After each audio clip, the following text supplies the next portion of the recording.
From Sagittarius to your Chiron into Taurus.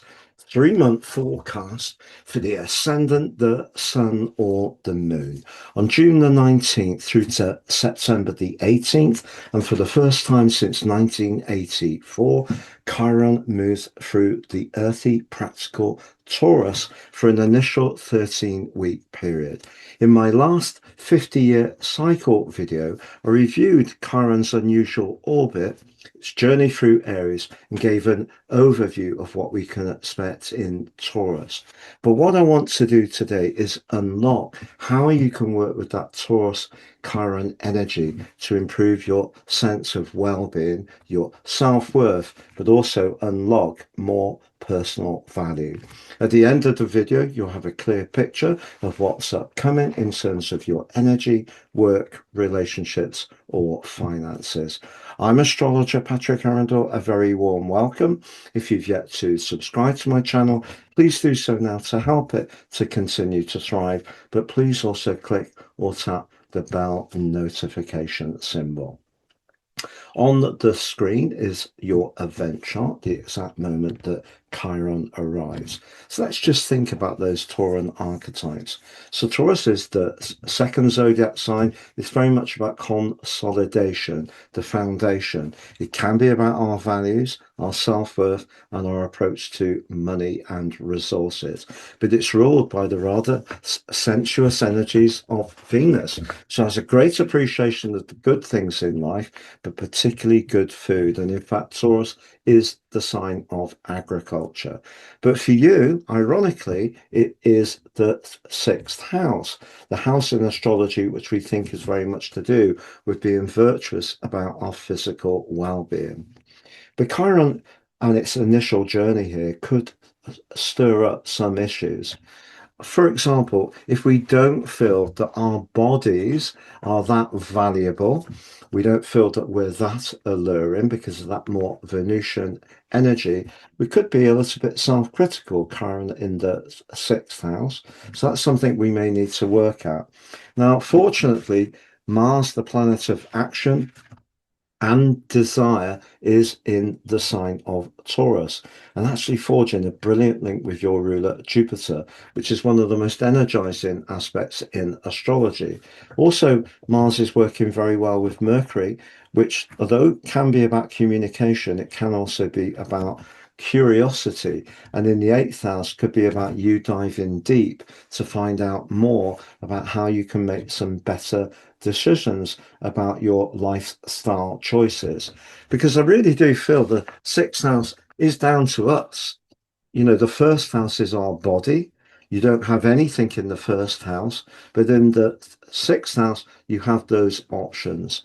And what we can get with Taurus is an appreciation of homegrown food, home cooked food, stuff that we get locally that hasn't been sprayed. If you can afford it, get some organic food. And there's a lot of schemes in Britain at the moment where you can buy in these really amazing meals that are cooked in these big kitchens, but they're using very good ingredients and they're not using additives or colorants in the way that might be sold in a supermarket, and they're delivered direct to people's doorsteps. So that's a way of being quite scrupulous in what we might be putting into our bodies nutrition wise, but also cutting out any waste, but also reorganizing our lives, the sixth house, to make our lives as efficient as possible, perhaps because we're very busy with other demands. So we can still look after ourselves.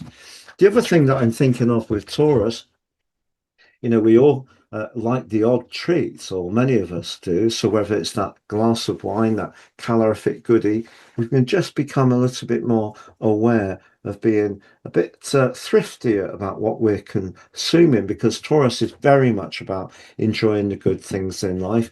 Then that, in a small but progressive way, suggests we're going to be working with Chiron in Taurus in a healthy manner.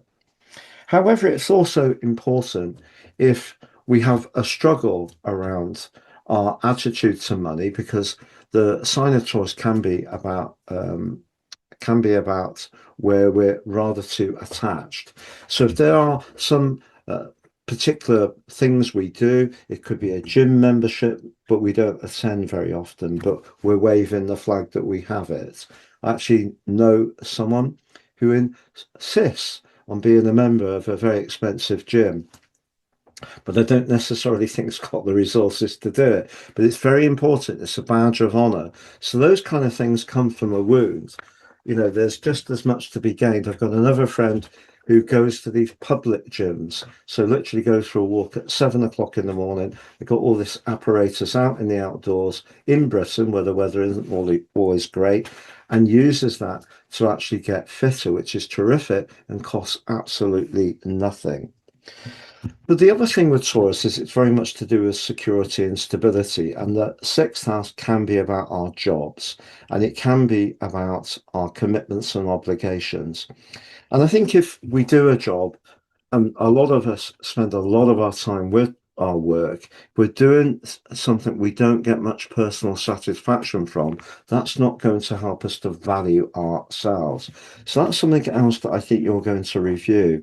Now, Chiron will be coming back from the 14th of April next year for the following 7 years, and we can have a look at that event chart then. But one of the other things to tell you about this one is the moon is right at the top of your chart in a beautiful trine with Chiron. So if you are wanting to get more in touch with a job or a mode of lifestyle which balances how you feel, sees you being able to do your bit and, you know, take care of the obligations that are important to you, but not be dominated by them, I think this is very helpful, this chart.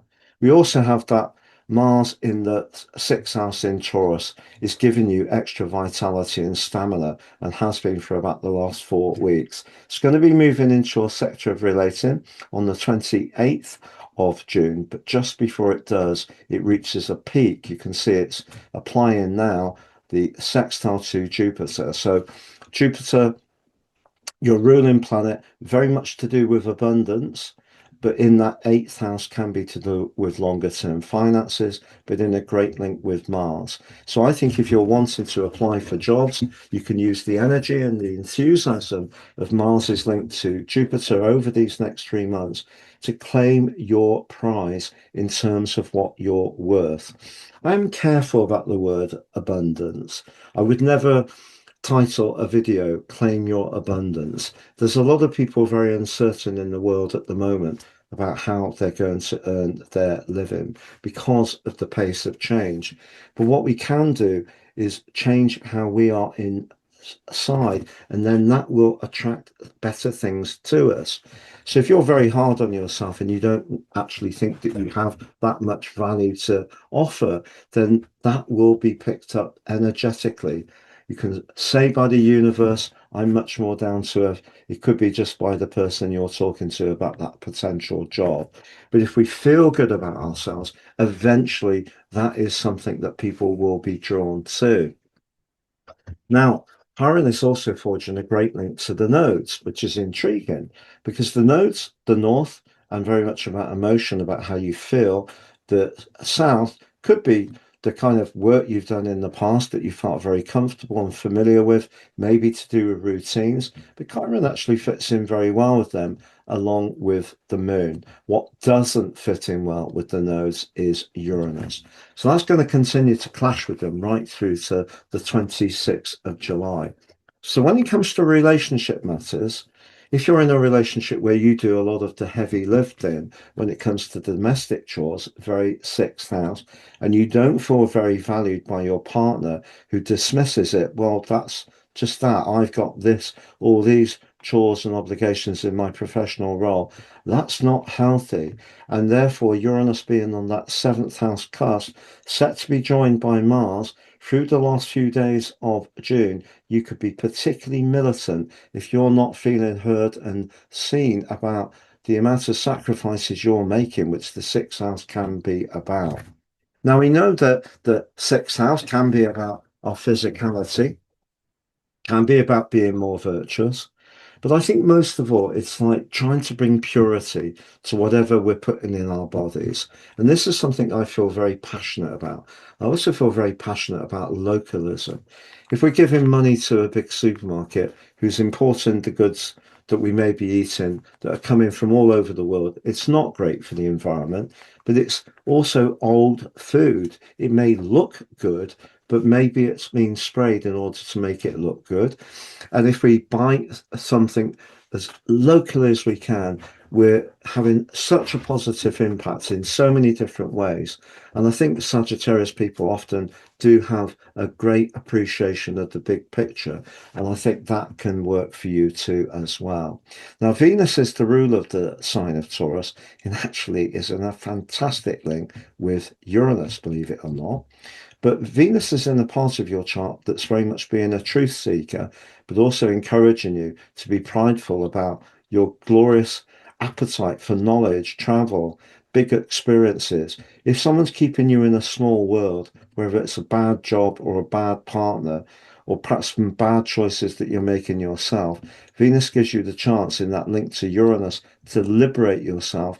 But particularly if you link up to someone else, that it can be fun to, you know, sort of encourage each other on, whether it's the amount of steps you're doing, calories you're not consuming, and so forth.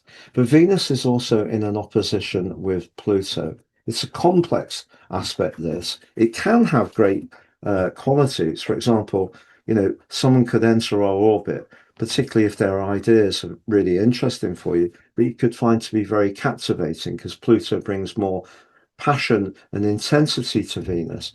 But you could also have a conversation with someone who promises you something, and it may be to do with financial reward, Taurus, and it could be flattering. You're going to work less hours.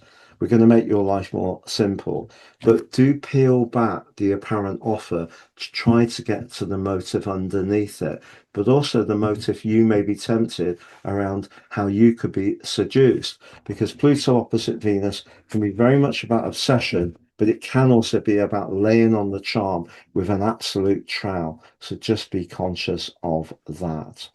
So I'm going to summarize those four areas of energy, work, relationships, and finances next, Sagittarius. But just to say, I've slashed the price of my personal horoscope report.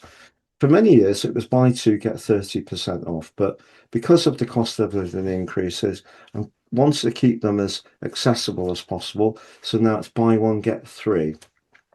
The one you purchase is your life roadmap report, the free one, your 12 months transit forecast, and also your draconic soul karmic analysis. You can read all about them below. So that's three for the price of one. If you've yet to check out that Jupiter No More Blocks video, it's had a phenomenal amount of views. I think the highest views apart from yearlies I've ever had.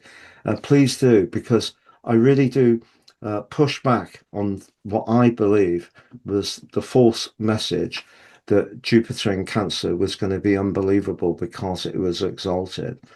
And if you've yet to watch your Gemini new moon video, also racking up a lot of views, that's on the screen too. If you'd like to work with me one-to-one, it'd be an absolute pleasure. Please see my testimonials below.